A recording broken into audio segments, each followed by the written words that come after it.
자, 오늘 은혜 받을 말씀은요. 고린도후서 5장 18절입니다. 고린도후서 5장 18절.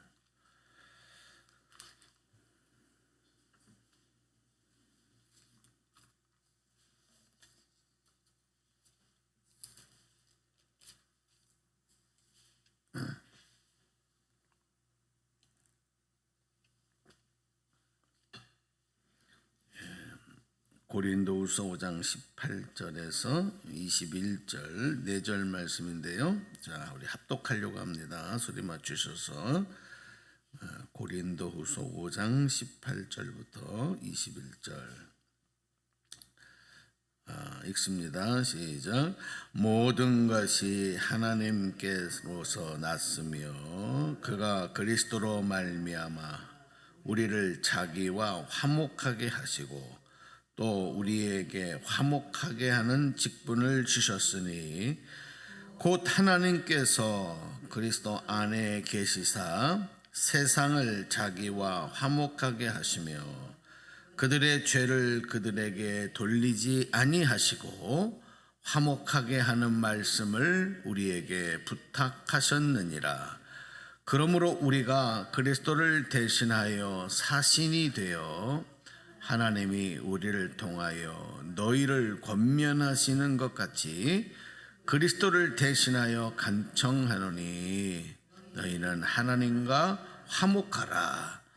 하나님이 죄를 알지도 못하신 이를 우리를 대신하여 죄로 삼으신 것은 우리로 하여금 그 안에서 하나님의 의가 되게 하려 하심이라. 아멘. 오늘 고린도후서에서 읽은 본문 말씀은 예수 그리스도를 통해서 우리가 우리의 모든 죄를 용서받고 하나님의 자녀가 되는, 의롭다 인정하게 받게 되는, 그래서 하나님을 아빠 아버지라 부르게 되는 이런 권세, 이런 구원의 은총을 입는 그 내용에 대해서 설명하는 그런 귀한 말씀이 되겠습니다. 화목하다, 화목이라고 하는 단어가 오늘 읽은 본문에서 여러 차례 반복이 되죠. 화목, 이 단어는 모르는 분이 없을 정도로 우리가 익숙한 단어인데, 이 화목이라는 단어는 서로 관계가 나빠졌을 때, 그죠? 좋지 않을 때 이것을 다시 좋게 만드는 거예요. 그게 화목입니다. 화목하다. 서로 관계를 끊어졌던 것을, 단절됐던 것을 다시 좋게 연결하는 거. 그러면 화목하게 되는 거야. 가정이 화목하다 하는 단어를 우리가 표현한다면, 가정이 화목하다 그러면 가족 간의 우애가 좋다는 거죠. 관계가 서로 나쁜 것이 없고 다 사랑으로, 이해로 하나가 되어 있고, 그런 것은 이제 가정이 화목하다.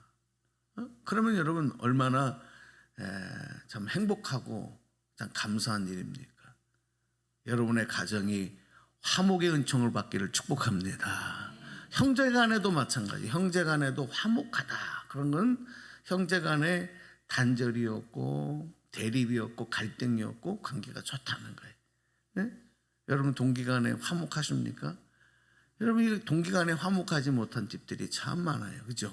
바깥에서는 존경받고 또 뭔가 아주 잘 살아가는 것 같지만 그 안에 들어가 보면 형제간에 이렇게 의가 상하고 원수처럼 지내는, 화목하지가 못한 거예요. 그거를 어떤 방법으로든지 다시 화해하고 하나가 되는, 이게 화목해지는 거거든. 어저께 아버님 장례 모시고 장지에서 비가 그날 너무 많이 와서 이걸 이제 작업을 못 하고 이제 어저께 예배 마치고 아버님 저 파주 동화 경모라고 이북 오도청에서 하는 그곳에 이제 아버님을 모셨어요. 원래 이북분이시니까. 그래서 가족들이 다 모였습니다. 제가 이렇게 꼽아 보니까 저희 조카 며느리까지, 미국에 있는 조카 며느리까지 와서 온 저희 집의 가족들이, 손주들까지 다 모이는 게 거의 불가능할 정도로 어려운데, 어저께 다 모여서 예배 드리고 식사하고 또 차를 마시고 이렇게 시간을 갖고 왔는데, 다 보니까 17명이더라고요. 다 모이니까 17명. 이렇게 보니까 참 감사하다. 아버님이 참 복이 많다. 이게 뭐냐면, 저희 사남매 그리고 또 거기에 이제 이후에 후손들까지 이렇게 쭉, 앞으로 이제 또 손주들이 결혼 안 한 손주들이 결혼까지 하고 나면 더 이제 큰 그런 가문이 될 텐데, 이북에서 혼자 6.25 때 나오셔서 정말 호련단신으로 우리 대한민국에 남으셨거든요. 이북으로 포로 교환 때 돌아가지 않고 남으신 이유가 정말 믿음 때문에, 하나님 믿는 것 때문에, 목사가 되기 위한 하나님과의 서원을 지키기 위해서. 그리고 70여 년이 이제 지난 거 아니겠습니까? 그랬더니 이렇게 또 믿음의 가문을, 한 믿음의 가문을 또 이루게 하시고, 앞으로도. 근데 그것보다 더 중요한 건 서로의 관계가 갈등이 없이 이렇게 화목한 모습이 참 감사하다. 그런 생각을 했습니다. 참 우리가 개인 간에도 이 관계가 서먹서먹해지고 뭔가 갈등이 생기면, 부부 간에도 그런 것 같아요. 부부 간에도 불편해요. 그렇지 않습니까? 형제 간에도 얼굴 보는 게 불편하고 대화하는 게 불편해지는 거예요. 우리가 하나님과의 관계가 이 화목의 단절이 생겼다. 이유가 뭐냐? 죄 때문이다. 죄가 그렇게 만들었어요. 하나님께서 우리에게 주신 하나님의 형상과 하나님의 생기, 하나님의 루하, 성령, 생기, 이게 바로 영혼인데, 이것이 하나님과 단절이 되는 거예요. 그러니까 에덴 동산에 쫓겨나지 않습니까? 그리고 사람은 땅의 것을 취하며 살다가 죽게 됐어요. 죽음 이후에는 심판을 받아야 되는 존재가 된 거예요. 하나님께서 이런 하나님의 안타까운 작품, 하나님의 마치 분신과 같은 인간을 그대로 두실 수가 없는 거죠. 그래서 구원의 계획으로 보내신 분이 예수 그리스도. 예수님이 이 땅에 오셔서 십자가에서 피 흘리시고 죽으시고 하신 일이 무엇 때문이냐? 다시 우리를, 죄인된 우리를 하나님과 화목시켜 주시기 위함이다. 그래서 십자가에서 피 흘리시고 죽으신 이유가, 화목해 하기 위해서는 죄의 문제를 해결하셔야 돼요. 우리의 죄의 문제를. 그거는 죄 없으신 분만 하실 수 있거든요. 세상에 인간은 죄 없는 사람이요, 다 죄인이거든요. 하나님만 하실 수 있어요.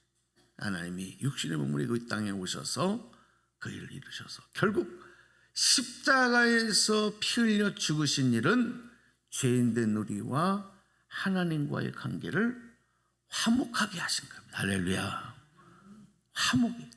그래서 예수님께서는 화목의 제물이 되신 거죠.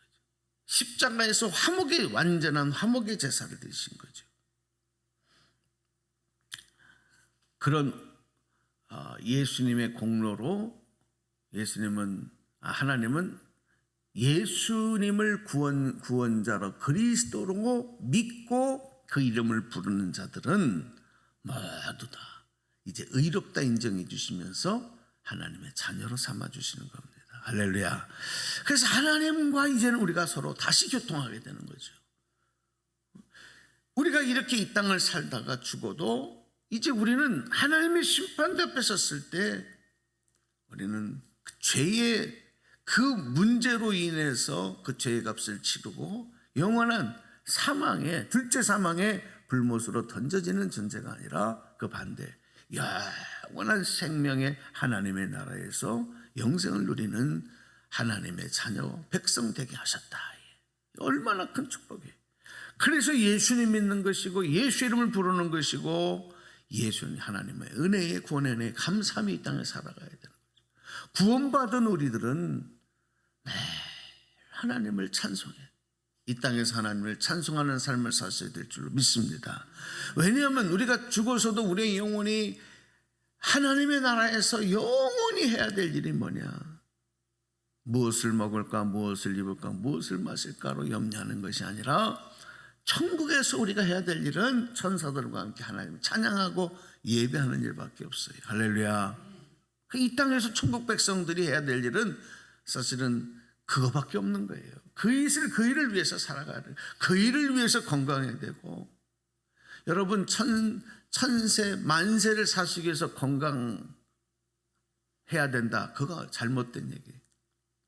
이 땅에서 우리가 육체가 살아가는 동안에 건강해야 되는 이유도 그래야 하나님 앞에 예배하는 삶, 기도하는 삶을 살 수 있기 때문에 이게 얼마나 소중한지 몰라요. 얼마 전에 저랑 아주 제 은인과 같은 정말 귀한 그 성도님이 한 분 계셔요. 이분이 제가 처음에 수지의 교회를 개척했을 때 그분이 서울 잠실에 사셨는데 3년 동안을 한 주도 빠짐없이 꽃을 사가지고 와가지고 저희 교회 꽃꽂이를 계속 해준 분이에요. 정말 참 어렵지 않습니까? 꽃값이 얼마나 비싸요. 근데 매주, 그래 나중에는 한 분이 더 친구분이 더 첨가가 두 분이 와가지고 그 작은 개척교회에 꽃꽂이를 3년 동안을, 참 내가 지금 생각해봐도 쉽지 않은 일이다.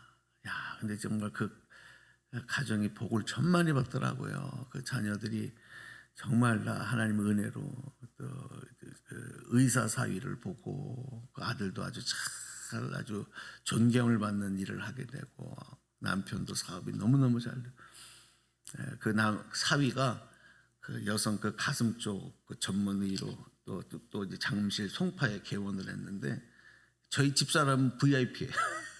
지금도 사모님 오세요. 그리고 영양제 비싼 거 그냥 공짜로 놔주고 또 검사도 무료로 해주고 아주 그런 은인이신데 이번에 아버님 이제 장례 끝나고 서로 이제 안부 전화를 하고 그랬더니 그분이 그러는 거예요.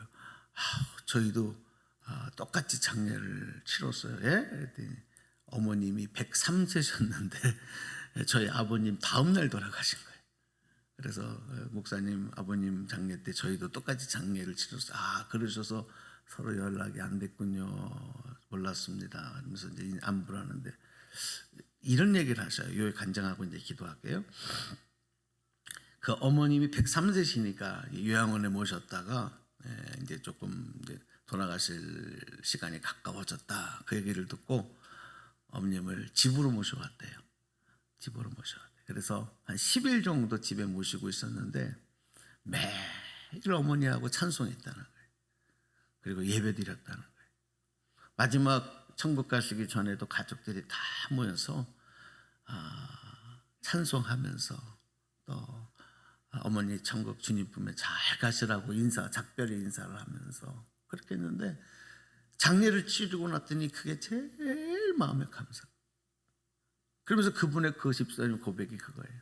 우리 어머니 천국에서 지금도 천사들과 함께 주님을 찬양하고 계실 거예요. 이러더라고요. 맞아요. 그러면서 이 땅에서 여러분 우리가 살다가 마지막 숨지는 그 순간까지도 가장 복된 게 뭐냐? 가장 복된 게 여러분 무슨 유명한 대학병원에 있는 게 아니고요. 시설 좋은 요양병원에 있는 게 아니고요. 마지막 호흡이 마치는 그 순간까지도 하나님 앞에 예배하고 찬송하다가 주님 품에 안기는 거예요. 할렐루야. 그것처럼 복된 게 어디 있어요? 여러분 꼭 그렇게 되시기 바랍니다. 저도 그렇게 되길 소망해요. 제가 아버님 장례 모시고서 제일 아쉬운 한 가지가 마지막 소천하실 때 그걸 못해. 새벽에 갑자기 그것도 은혜고 감사하긴 한데 아쉬움으로 생각하자면 우리 아버님 평생 그렇게 찬송하시고 하나님께 영광 돌리고 주님과 함께 하셨던 삶인데 마지막 그 순간에도 그렇게 했더라면 얼마나 좋았을까, 이런 마음이 있더라고요. 여러분, 뭐 사람이 생각하면 끝이 없지만 그렇습니다. 이 땅에서 주님과 함께하는 예배하는 삶이 화목의 완성형이에요. 할렐루야. 늘 주님하고 기도하는 시간이 하나님과 우리와의 화목의 완성형이에요. 이 땅에서 매일매일 또 마지막 숨지는 그 순간까지, 그리고 이후에 천국에서도 주님과 늘 함께 화목의 아름다운 모습으로 살아가는 것, 이것이 가장 큰 복이다. 예수님은 그 일을 이루러 오셨다. 오늘 그 말씀을 잘 마음에 새기고 오늘도 주님과 교통하고 주님의 은혜를 마음껏 누리는, 주님과 동행하는 복된 하루 되시기를 주님의 이름으로 축복합니다.